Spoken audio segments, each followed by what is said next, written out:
Live. I'm live. Good morning, everybody. How are you?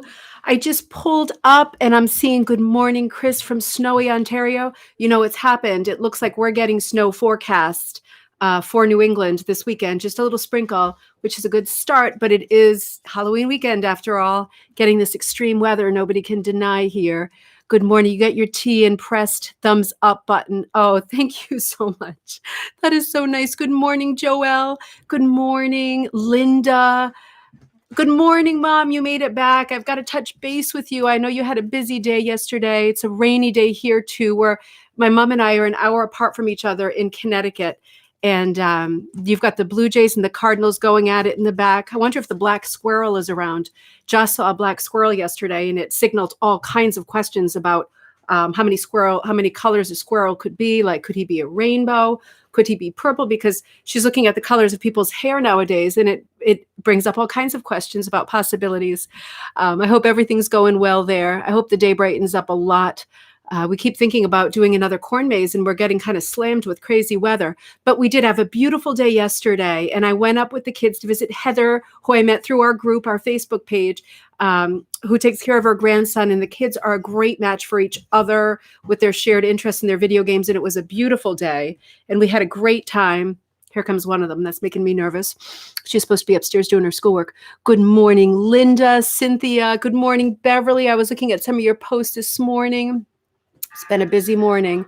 Okay, good. The computer is, I tried to desensitize it so we didn't have the same problems. Good morning, Amber, Doreen, Julie, Linda, Brandy, raining in Texas too. We have something in common, right? Good morning, Janice from Minnesota. Good morning, Crystal, Carol, MJC. Good morning, everybody. It's really good to see you. So it was a good day yesterday. I have been busier than, and I'm not going to start that because, of course, Brenda gave me that website where there are hundreds of busier thans. And I'm not even sure these days what's appropriate and what's not. So I'm going to stick with the one-eyed cat watching 9 mouse holes because I'm just scared to do anything else. And it is warm. I'm advertising and it's warm. Halloween hooker. I've only got a few days to wear it, so I might as well do it, right? Good morning, Karen. Good morning, Jay. So I want to get back to what we were doing with our book, but I don't want to forget a couple things first. The reason I've been so busy is because I'm working on that bingo game. So just as a reminder, if you've missed a couple of episodes, on Friday night for cocktail night, I'm going to be doing a Halloween edition in a costume, which just arrived and smells like armpits. So that is one of my orders of business of today. That's the thing about getting stuff on eBay. But I will be in a costume and I'm going to be doing bingo, and it's rug hooking bingo.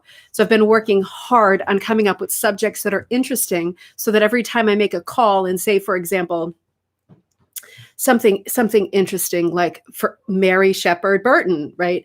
She actually is one of the calls because of this week and how much we're loving visiting her and talking about her. And then I would say a short thing about her life or her work or a special project that she's done. So each call will relate to rug hooking, and it has a little bit of a Halloween theme with the pictures that I chose for the bingo cards. And for those of you who are asking, what I'm doing is putting the bingo cards up on ribboncandyhooking.com. Good morning, Ted. I haven't seen you for a while. Good morning, Karen. I'm putting them up on ribboncandyhooking.com. And they're going to be $3 a card, and you can play as many cards as you want. And what I'm going to do is after you buy a bingo card, and I'm going to insert here that no matter where you're from, it is okay to play and it's okay to have a bingo card. It will work the same way no matter what country you're in. So I'm going to, after you purchase the bingo card, I will send you the PDF. And the reason I'm micromanaging it like that is not because I love to waste time, but because I want to be sure that there's an even distribution. There's going to be at least 6 or 7 different cards. So that means that whoever wins when we pool the money from it, it should be 1/6 or 1/7 of the amount of people who win. That's why I want to be sure that every other card is given in order so that not everybody gets the number 1s or the number 2s, because that would be no fun at all. So that's coming up on Friday night, 7 o'clock Eastern Standard Time. That should be a lot of fun. I also forgot to show you this last cocktail night. You know, I have the Schmetz Pets line, a new artist line in the Ribbon Candy Hooking store. Terrible light here on a rainy day, but I finished last week for Friday night. I finished in time. Cocktail Cat, who doesn't have a name yet, so give me some help with that. It's a little cat with a little wine glass from the Schmetz Pets line that is on ribboncandyhooking.com. There's several hundred more images to load. But there's a couple hundred on there right now, so it's a good start. His little wine glass, his little wine bottle with the little grapes and the cork on the table, and he's ready for cocktail night. But I know I'm not going to have time to show it this cocktail night. The thing about our bingo game, which we'll do once a month, and it'll be themed a little bit differently each month, is that it will probably run longer than a half an hour. So be sure you have a nice big cocktail with you, because however long it takes to make those calls until somebody wins is how long we'll go. I'm not going to make it a cliffhanger for a month. So that'll be running a little bit longer than usual. And I'm making some progress here. When I was with Heather yesterday, I brought my work over, of course. She was working on her beautiful work. I don't know if you remember, but this past week, or maybe it was the end of last week, Heather Wing posted in our group, the Facebook Rug Hooking and Punch Needle Club, some rugs that she'd gotten from her grandmother.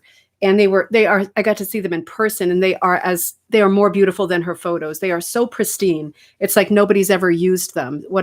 That's like a dream, isn't it, for a rug hooker to find in somebody's attic who's a relative of yours, beautiful rugs that look totally pristine, like they've never been used. And I think she's going to get some help from Lisanne at Cushing with identifying the patterns, because they might not be Pearl McGowns, even though they're from that era. There are so many other designers they might be. So that'll be a big, exciting thing to learn. But we sat next to each other and hooked for a few hours while the kids played.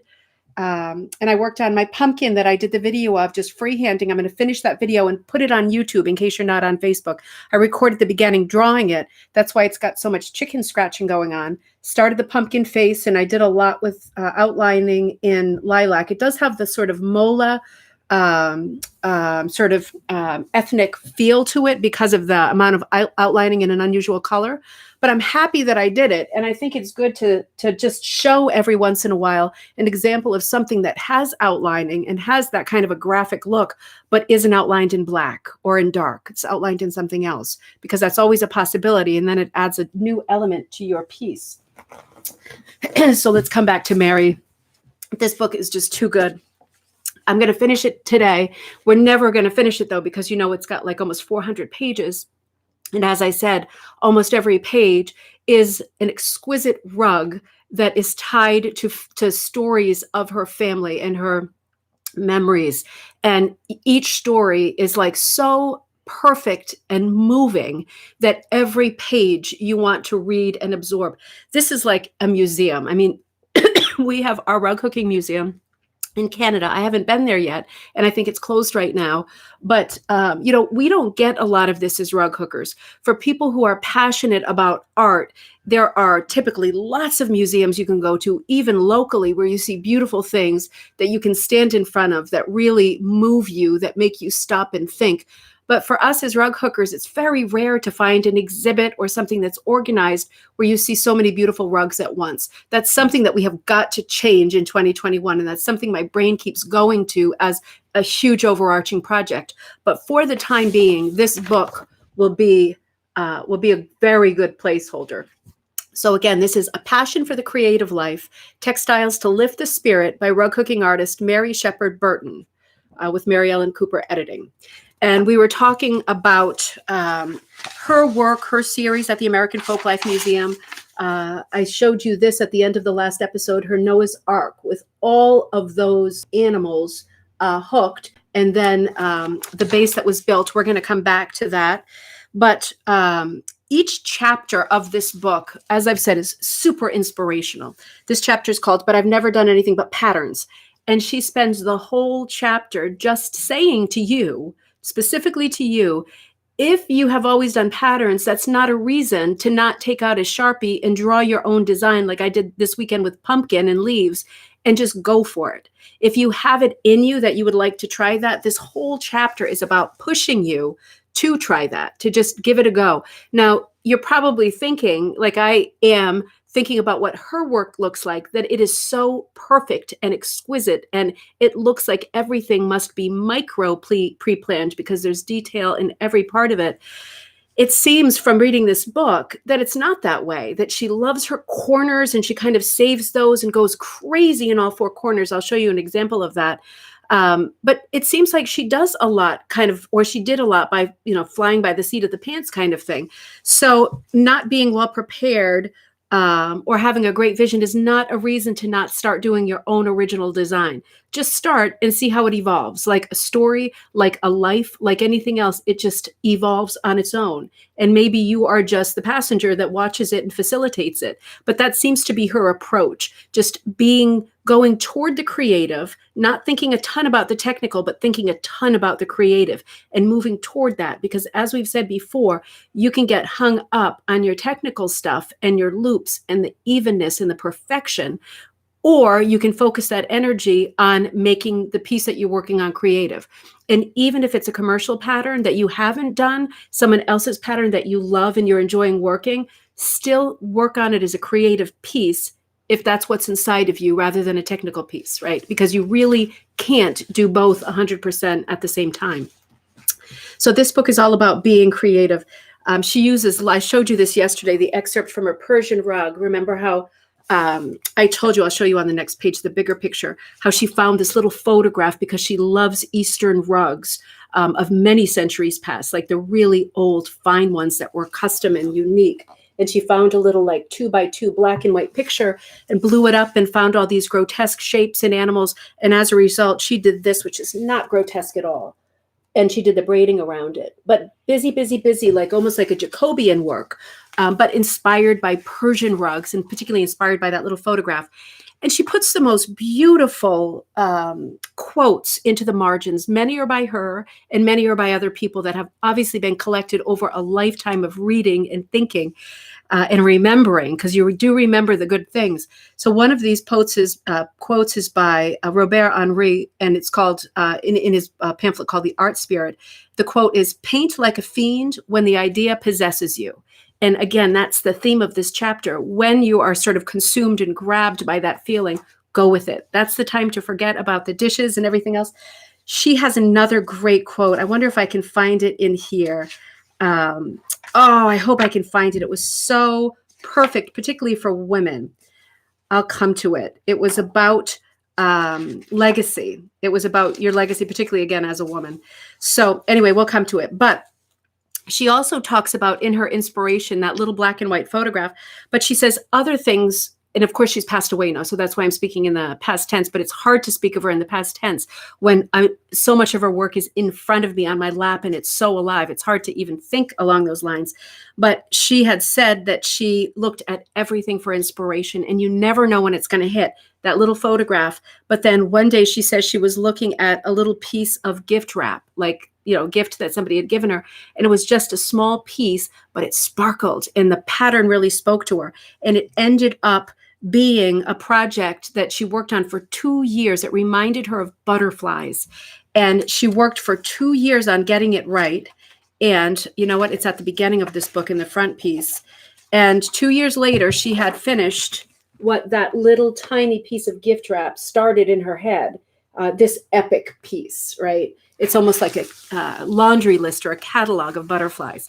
But she's making the point that the inspiration comes from everywhere, and to just have your antenna up just so you don't miss it, And this is a picture of her working on the rug of her mom. Remember, we saw this one. I'll show you again. We saw it in that beautiful calendar of her mom, and she called it the early Meals on Wheels. Her mom riding her bike out after the telephone operator called to say somebody was sick. And then the second call to the grocer saying, "Quick, make the soup." And then she would ride over on her bike, her mom, Alice, and deliver the soup. Now look at the scope of this piece and the scale of this piece. And now look at it on her lap. So you get a feel for the size of her work. Amazing, right? She looks like such a happy person in every picture too. This chapter is great. You're going to want to read this entire thing. It's called Somewhere There is a Folk Artist Within You. And again, she relates everything to her own life and her life experiences, the good things, the bad things. She had a very long, happy marriage. She writes a lot about that and incorporates a lot of that into her work. Her family, obviously, is the number one thing. I boxed off this quote too because I think it's worth thinking about. It's another abstract thought, but to get you going on a rainy or a snowy day. She writes, "The art spirit is reaching an outstretched hand from the past and making a strong effort to tap into your soul. There is a haunting melody within each of us. It makes us desire to be in harmony with joy and the experience of being alive. The art spirit is God's, in whatever way you know him, way of communicating directly with our subconscious inner being.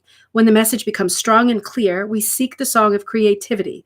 Heaven opens outward and spills insight into our hearts. The exhilaration is like a steamroller in its impact. And that's the point in which she describes in her own life, having that feeling and then sitting down and working, sitting down and designing, sitting down and working, sitting down and rethinking something that's not working.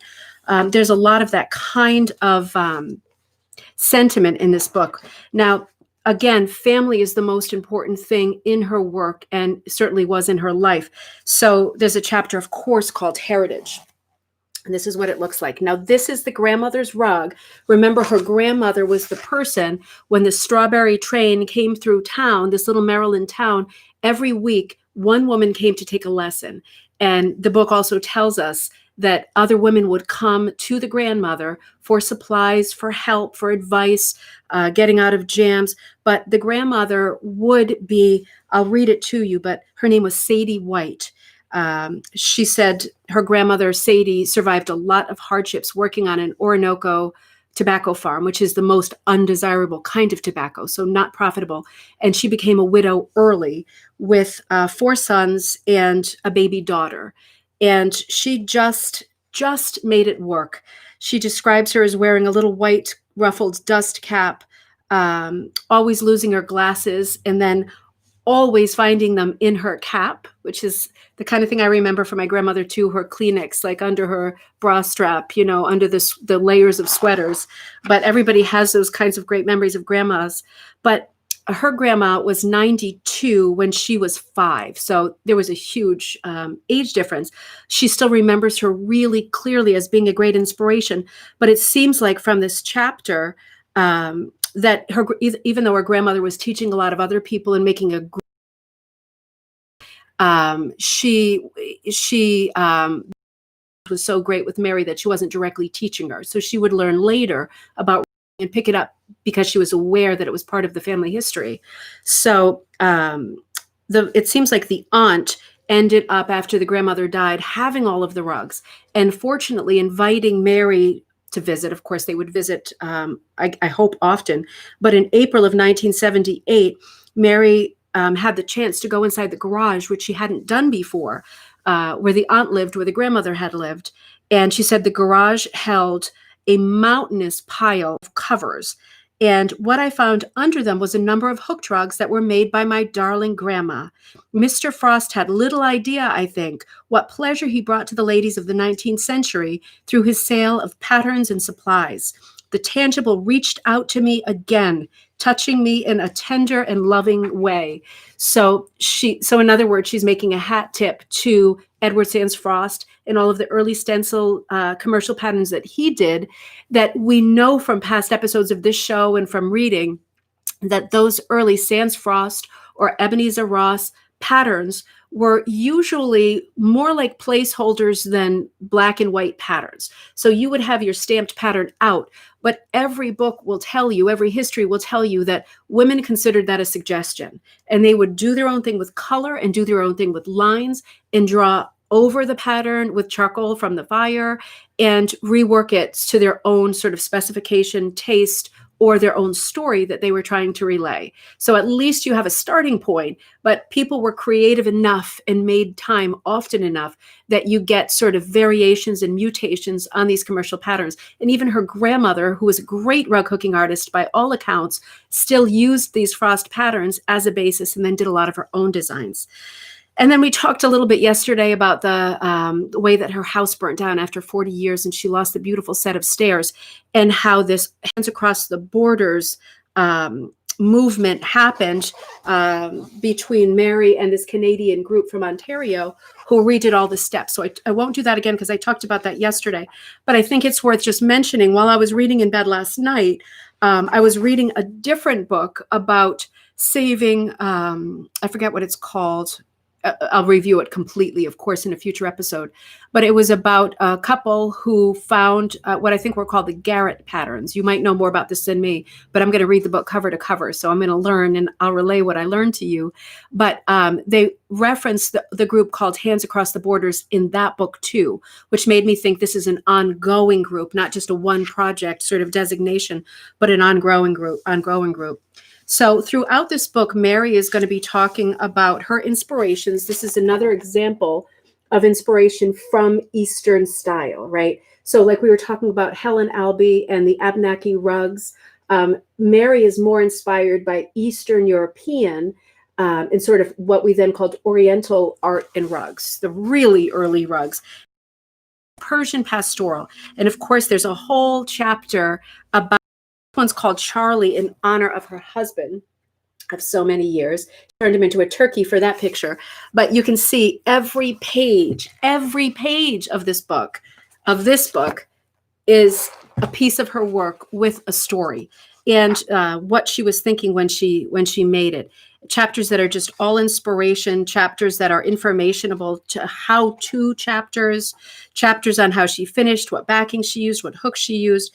And then crazy chapters like this one, the Shaker hooked rug, because she's very interested in Shakers and Mennonites too. That comes through loud and clear in this book. Very interested in their culture and their sense of religion and faith because hers was so strong. This chapter is called the Shaker rug, Country Corner Capers or Cappers, all with Ks. Typically don't like it when things are misspelled, but in this case, I'm going to make a huge exception. So this, like the butterfly rug, and I'm getting that rainy day glare, but obviously you can tell that this is an epic rug. So she's going to talk all about this in her chapter. And right at the beginning of this chapter, she mentions her thing with corners. So when you look at her work, look closely at the corners because the corners are like her playgrounds. All her motifs and the important parts of the story in her text are right in the center, but in the corner is where she will play. So she writes, "Get me a corner of a rug design and I will have more fun than you can imagine."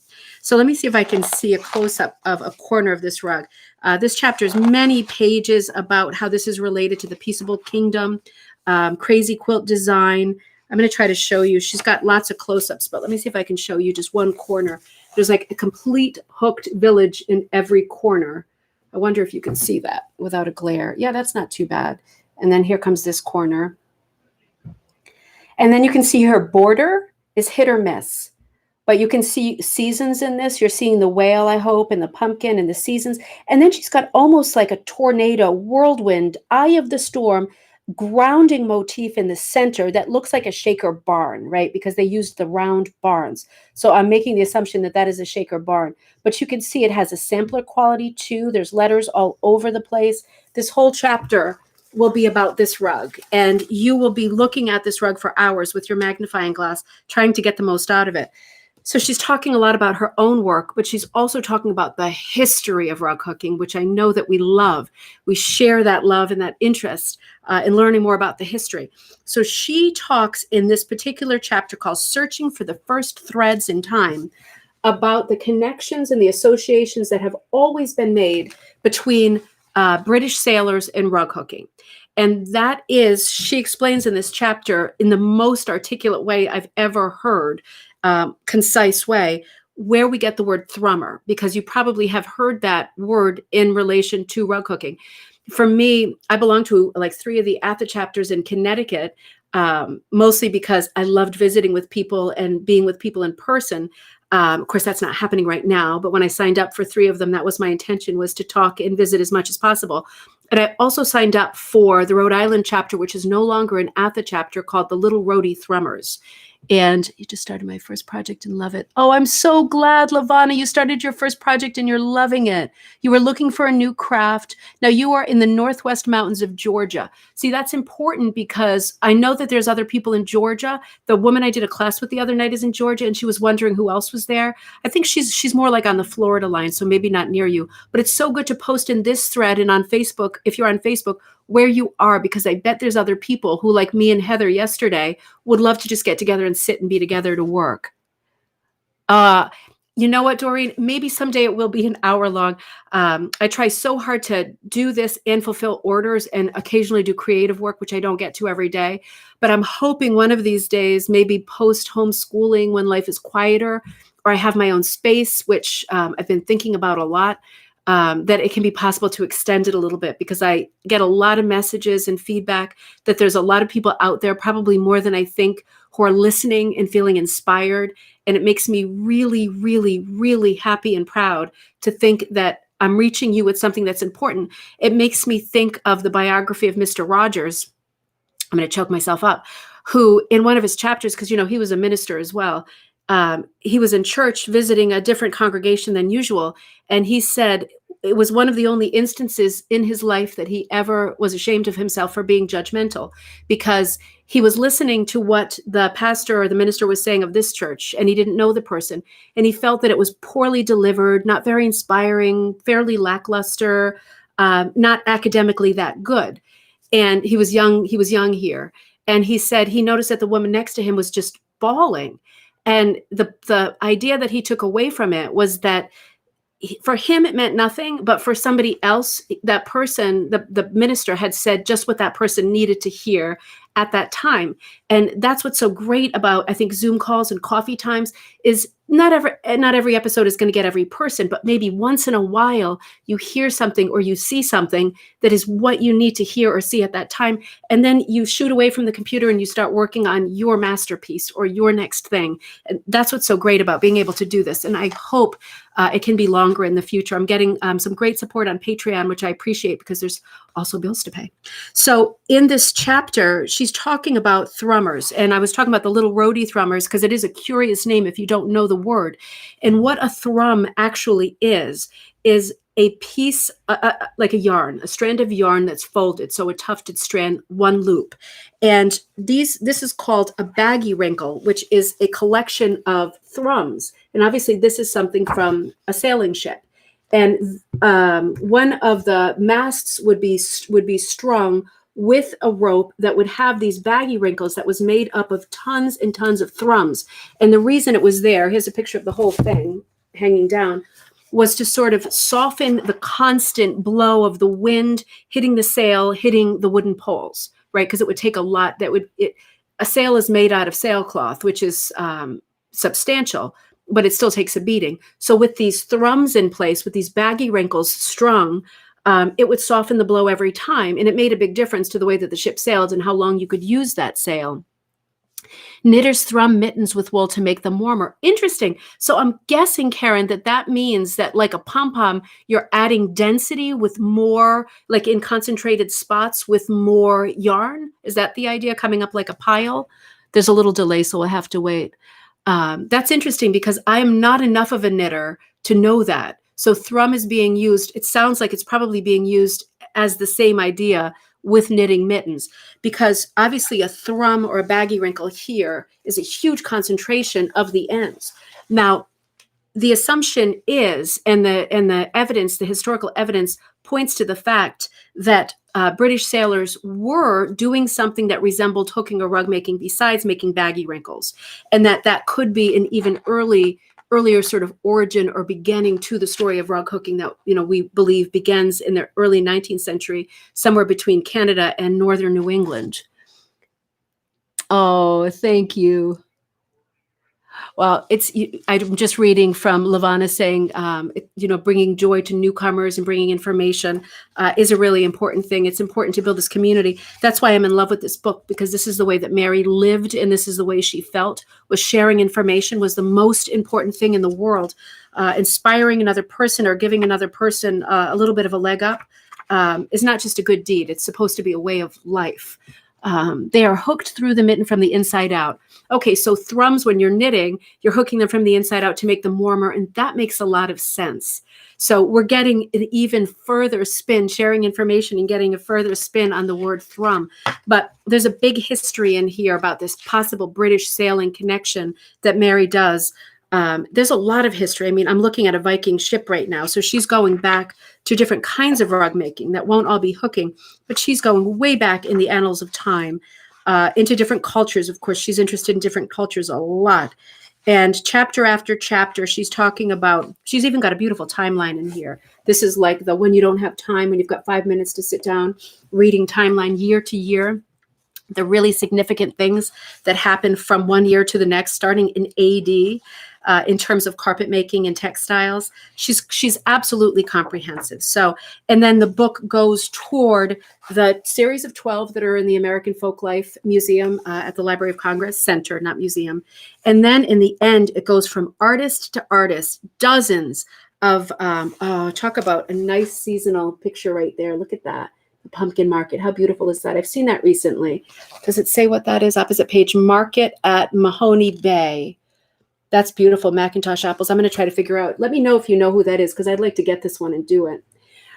She goes chapter to chapter. Dozens of contemporary rug cooking artists are in this book with their work featured, talking a chapter each about their philosophy. So that's where this comes in. This really is, I'm going to start referring to this as the Bible of rug cooking. I know there already exists one, but I will call this the Inspirational Bible of rug cooking. This will be one of the many texts that I think we come to again and again and again because it's so brilliant. The sentiments are right. The information is fantastic, and her work is just amazing. So we're going to do something else tomorrow. Tomorrow will be Thursday. It will be our last day before cocktail time, rug cooking bingo blowout on Friday night. So tomorrow we'll do something different. I'll think about that tonight. I might talk about the Abenaki rug book that came and the other catalog that came, and I received 2 rugs yesterday. I also wanted to say really quickly, because we're out of time, I had more questions about this book, and I just wanted to answer the question, are there patterns in it? Yes, there are tons of patterns in the back. This is the German rug cooking book.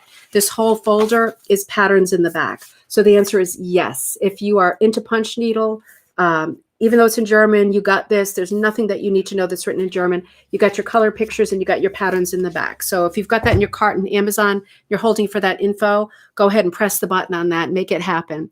Have a great day, everybody. I'm never allowed to stop during the coffee times. I hope not. Something awful would have to happen because it keeps me going too. But it was so nice seeing everybody. Knowing you're out there is a really good feeling. And I'll have something great for you tomorrow. Look this afternoon on Facebook, Rug Hooking and Punch Needle Club and ribboncandyhooking.com for your bingo cards. Get multiple, get that little jackpot up. So that whoever wins, if it's split between multiple people, that you get a nice gift certificate in the store. So I will see you all tomorrow, same time, same place. Have a great day. Enjoy yourselves. Get over the weather, right? Just do something positive. You can do it. I'll see you in the morning.